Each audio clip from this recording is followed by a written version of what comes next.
Ha ha! Yeah. You should have never gave that beat to Young Thug. Honestly, I shouldn't have. Because he didn't even use the motherfucker. He never used it for real. I don't even remember the beat or the song anymore, honestly. I still got it. I'm like, you gave it to Young Thug? Shit. If we could connect this and that, we're like 20% there.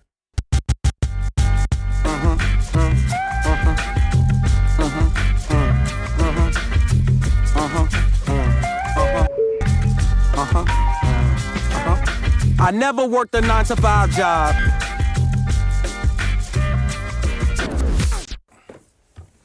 Or something. Okay. Oh, it's fresh.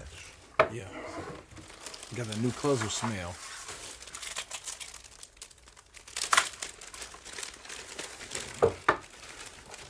Excuse me.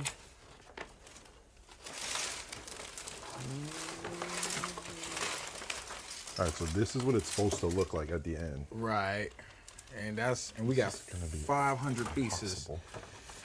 Lay it flat first, right? We just want it all like flat with them facing up. Yeah, we just gotta find the outer parts. It's like trying to find pieces and yeah. It's how it feels trying to listen to a song right now that doesn't have AI in it.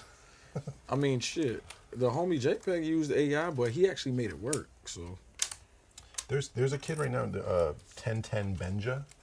Have you heard of that kid? Mm-mm. He's a freak. Paris, Texas showed it to me, but he basically like, I don't even know what he's using or how he's generating it, but I heard a song from him and I was like blown away and I thought he just produced it. And then somebody came and heard it and was like, you know that's AI, right? And then they played me back apart and I was talking to the kid the other day and like, he's putting so much work into the songs that it's hard for me to be like, oh, he used AI, fuck him. Because he's doing like, his vocals are crazy, the lyrics are crazy, like the beat parts he is making is fucking crazy. And then he'll use an AI vocal or something.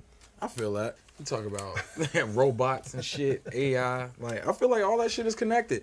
I feel like this is on topic, honestly. There's a part in Gone Fishing. Right. Where you said, so like, lyrically not for the masses. But I got beats lined up to get their ass with a date rapper, but I never been on rap shit. It's like, I think when you say something like that, it's like, it feels like maybe it's like a backpack rap kind of thing, or like I make a kind of rap that like isn't as commercial or whatever. But now it's hard to say like what commercial rap is. Yeah. Because there's been all this talk for 2 years of like, oh, there hasn't been a number one, and all these urban departments at labels got smaller. How do you feel about hip hop right now? Like just that genre itself, not all of music. I feel like the state of hip hop right now, the message got watered down, and like if you got a message or something, it's kind of corny. And I feel like to a certain degree, it's kind of like old heads' fault going against the youth, and youth just not recepting it and being like, I don't want to rap on stuff like that because this is what I came up on. When they used to do all that shit where it'd be like you or Uzi or Vince, someone would be in an interview, Tyler, and they'd be like, oh, what are your 5 favorite rappers of all time? Or they ask you a question that's going to get you into hot water if you don't have like if you don't say like, answer. Oh, Nas, Jay-Z, that, and the third. That does happen all the time. Where it's like they kind of pin you against the old heads without you even saying how you feel, or even sometimes knowing. Because there's like, I remember even talking to Vince about it, where he like got put on to certain stuff that's like classic hip hop later. And so when you in an interview, when someone asks you about like a Big Pun song, it's not that you hate it or love it or one way or the other. You might not be familiar if you're from the West Coast, you know what I mean? But then you're on Hot 97, they put you in a corner, and then it's like, oh, you don't fuck with old heads is the new topic, you know? So, and they always do that to people that's in my age group, but man, I'm like 30. But they doing it to younger kids. Like, remember that whole thing about when Lil Xan said he gave Tupac a 2 and everybody crushed him? I don't need Lil Xan's review anyway, but yes, I do remember. Yeah, I remember when that happened. I remember I talked to him, and then, like, I was saying, like, bro, you could have said anything, to be honest with you. You know what I'm saying? You could have been like, I didn't particularly grow up on him or whatever the case may be. But, you know, calling him a 2 or whatever, even though if that's how you genuinely felt, like, don't say that and then not have the music to back it up. Yeah. You know what I'm saying? You said that to him? Yeah, I mean, it's not even the music part. It was just more so like, that's just what I'm saying. Like, that's why everybody was clowning him, because it was just like, all right, bro, you just got here. Yeah, no, it's true, but I mean, you get put in those positions. You know what I Yeah. mean? So there's times where it's like you're when just doing an interview, and then somebody says, "How you feel about this?" and you're not prepared, and then all of a sudden the internet's like killing you. You know what I mean? So you're right. Maybe that is a thing, like people being divided. I remember seeing Young Jock in the Uber.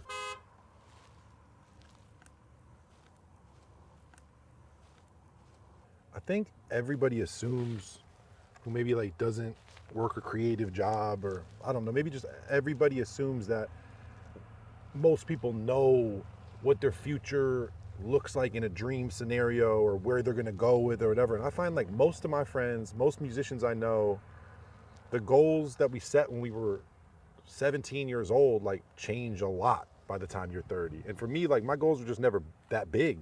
Right. Like buy my dad a crib, buy my mom a crib, like endless weed or something. That was probably what I was thinking about at 17. It was like get beats to people who I think are good.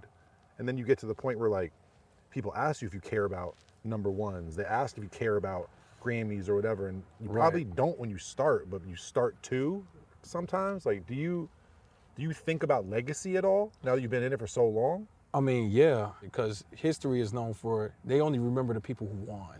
But how do you win? How do you win? And what we do. You could win or lose and be influential. Right. You know what I mean? I mean, there's like, even that line I said classics, I'm gonna have a trophy, tragic if it never happens. Yeah. Doesn't really matter. I know legends who don't have them. Yeah. You know what I'm saying? Doom never won a Grammy, but he's a legend, right? And you got all these guys that have won Grammys that haven't like, influenced half as many people, like a tenth as many people. Now I'm thinking about it long term, and I'm like, man, I like my peace more than I like anything. When you think about where you want your career to go from here, because now there's all this talk about like what album is he gonna make? Look at these collabs he's done with bands. Look at that hardcore show he did. Look at this weird feature he did. Like, what do you think are the key pieces for you now to getting where you want to go? Like, what do you see as like the next steps towards you becoming like who you want to become in music? Focusing on myself completely. So what does that look like after you've collaborated with so many people, brought so many people on tour, formed all these different collectives, all these different projects? Like I'm saying it in a way of giving Denzel 100% Denzel, you know? Like the same way how we went into this album together, you wanted me to be Denzel 100% and give you 100% Denzel, and I got to do the same thing for myself. And even if I have to push myself, or my managers have to push me to get there, or I just got to do it. I think you can hear that in this project already. Man, I don't know. I think it's important to bring the album back into focus, and I'm really proud of the fact that everything we do together with this project is like about that first and foremost. Right. You know, about cohesion. because when you started this album, kind of pivot, you damn near had thought of every beat that came up. So when I got into the studio, they were already lined up, ready to go. It was like a loaded clip. All I had to do was just fire 'em. I made them before you came every day. Yeah, and they were like literally cohesive and on point. And that's what made me like, okay, there's a vision here that we gotta stick to.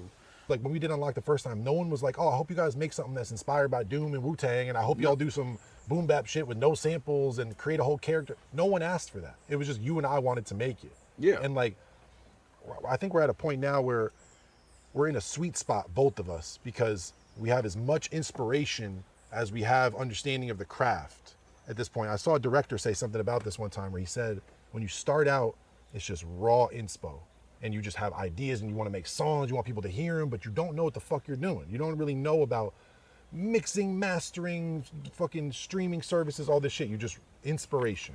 Then you get to a point in your career where I think we're both at, where you've learned enough about the business, you've learned enough about all these things, but you're still inspired. I think Andre 3000 gave me the best advice when it came down to me crafting albums and even image. What do you say? He was just like, it was the simplest shit. It was like, don't get bored. Just don't get bored with it. And when you feel like you're about to get bored, pivot and do something else. I swear to God, that sends like chills down my spine. It's so true. If as long as you're in the studio, and even if everybody else thinks what you're making is dog shit, like dog shit is closer to greatness than some mid. It's making something that people are challenged by, bringing some risk back into it. Like, Yeah. It's the whole thing. I hope when people hear Gone Fishing, they're like, hey, what the fuck is that beat? Because like, I don't even make sense to me. It just made it, at the time, it felt like the right thing to do. But I really want to stay here. I don't want to ever get to that cocky place where you know something's going to work. I want to be fighting for it always. Right. So I make you fight for it. I feel like this just proves that you and I agree, even when we're fighting. Because there's so many times I feel like what our arguments are in the studio are always about like me asking if that's the best line or the best version of that line. You're just asking for what does it mean at the end of the day. Yeah, but my question for you is, do you think I'm too hard on you in the studio? Nah, it's the right amount of push because I need that because my focus racks a bit. I have to literally put everything into notes in order for my focus on this set project to stay that way. Because you'll just go, your head will just go My somewhere head else. would just go anywhere, any other direction. What do you think I'm like, even in the moments where you're the maddest at me, whenever I'm telling you like, you could beat that, we need to do that verse, whatever, why do you think I set such a high standard? Like, I seen DJ Quick do this with Sugar Free. You're really just trying to get the best take. You're really trying to get the best version of who Denzel Curry is at that moment. So I started, ever since those sessions, I don't go into verses just being like, that's a really good verse, I'm done. I check twice. I write 3 more times. I write 4 more times just to get the best take. Sometimes if I can't get the best take, I'm a freestyle, figure something out. But other than that, it's just like, I understand the standard of where I need to be as an MC and as a musician and as a songwriter and as an artist. So that's why you said, when you set the standard like, hey, you ready to be the best rapper today? And I'm like, well, I guess I have to be, you know? I feel like, some of these pieces are already together. Good, leave it that way. Yeah, I'm just... Do you think overall in your career, are you more inspired by like positive things, people getting hype around something, or does negativity inspire you the same amount? I think it goes hand in hand. Like, as time went on, you know how my music is, man. Like, at first I was just like, I just want to make the most creative thing possible. Then it spiraled into me being sad and mad and depression, and that became a thing. And then homesickness with all my other albums. With this one, with Unlocked specifically, it was literally out of, let's just make the tightest shit possible. But in general, though, with all those other ones, do you think, like, when you think about making something about being homesick or being sad or being angry, you're not coming from a place that's just like, oh, man, I got this tight song I want to make. You're, like, trying to get something out that really bothered you, and you do it best on the mic. So, like... As I got older, I realized, like, there's a lot more to my life than just trying to turn up and, like, oh, yeah, I want to feel like this, so I'm going to make this kind of song. I can't imagine you during ULT and Raider Clan and all this stuff, like, going at it the same way you go about it during Melt and Now and stuff. It's like, your mindset was probably so different. You're probably trying to kill people off, show them how good you were. There was still, like, ego that you had to feed, you know? I mean, still to this day, I still have a chip on my shoulder. You know, I don't know. My chip on my shoulder might be even worse than yours. I've never once in my life felt like a check or a plaque or something made me feel better. Like, the only time I've ever felt better is when someone I respects it. When Madlib heard Diet and patted me on the back, like, that lives with me. It's like when you're 9 years old and like a teenager says like nice sneakers or something. Like, it sticks with me for like 5-10 years. Right. But think about all the days you got your plaques. Or like the day you got those checks. It didn't feel that day like, oh, I'm safe now. Oh, the chip on my shoulder's gone. Like, no, now it just made you want to get more and more and more. That's how I felt when I got my first plaque was Ultimate. Makes sense. Did that day feel like, oh, the chip on my shoulder is gone? Hell no. It made me feel like a one-hit wonder. Like, that's what, because, around the time when X and Ski and everything was like, everybody was counting me out because they thought I was a one-trick pony. I think about all the time, I don't know why, it's just like, anyone my age or around my age, I feel like 2016 freshman class was like such a big deal. Like, it still feels like a big deal. That freestyle still feels notorious. It was like the one class where you go look at that cover, everybody became like a blue chip stock. You all became like some of the biggest, most influential artists of the last 10 years. But I don't ever think about you as like part of that class, because I remember Threats. I remember finding you when you were 17. So I always think about, there's like Raider Clan era you, Then I think about like freshman class era, and then now we're 10 years from that. But like, don't you think by 2016 freshman class, people considered you just Denzel Curry, an artist, rather than like a Raider Clan member already by 2016? I would say so. Nostalgic established that, and then Ultimate reinforced it, and then 327 Planet Shrooms, and then eventually Imperial was like, boom. And then now, it's not like anybody, when they talk about you, talks about Uzi and Yachty and these people. It's like, oh, you still know each other, but it's like all these different eras you came through, you've kind of left on your own, doing your own thing, keeping it moving. Which goes back to the chip on my shoulder. I felt like, you know, you seeing these guys go crazy and everybody knowing their music, so I had to work twice as hard. So in a way, like, you know, with the 2016 freshmen, I'd said it before, I'm gonna say it again. Those guys influenced me. They put a battery in my back to not be the odd man out. And they were having commercial hits with the trendiest movements and all these things. Not that they were only doing that, but like you were doing something that was so far from like radio hip hop, but still getting plaques and playing that size of shows. But it must have been a lot harder to do it. It was a lot harder because I remember when Clout Cobain, when we did that, Mark and Reese both said, this is the one. So we went to radio and we played it for them. And they told us, we don't know what to do with this record. We don't know what to do with it at all, right? And that shit went platinum. So it was like, fuck what radio was talking about, because obviously this went platinum. Walking, that's a song you can't play on the radio, went platinum. Ultimate, a song you couldn't play on the radio, went platinum. You know what I'm saying? So it just made me think like, it wasn't about getting a radio play at a commercial look. It was the strength of the fans that was really pushing it. You know what I mean? So, what do you think is the best decision you ever made in your career? owning my masters, to be honest. How'd you know to do that? I was watching this documentary on NWA and Death Row, and Suge Knight said in the documentary, they could keep the money, I just want the masters. And so I kind of wrote everybody off who wasn't willing to give me what I want. And it didn't matter about the creative control at that point. It was the fact that if I know you control my masters, you control my creativity. And if you control my creativity, you're going to tell me what you want. When you came to me for this, you know what I'm saying, to do what Denzel does.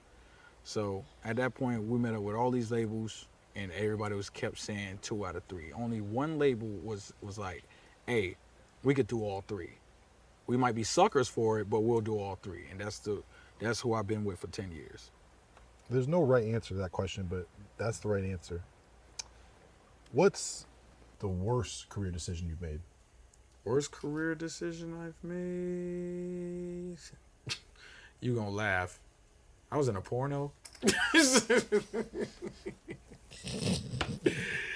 Yeah.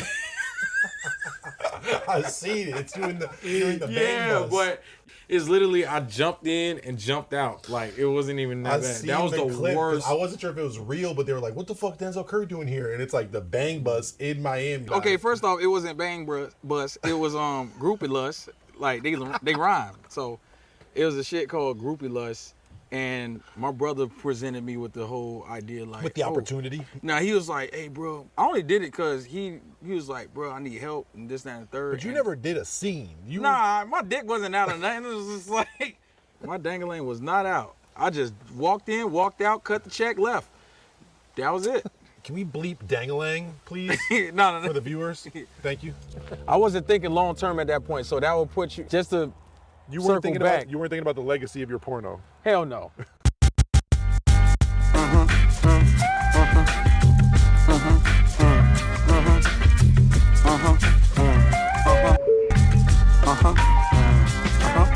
I never worked a 9-to-5 job.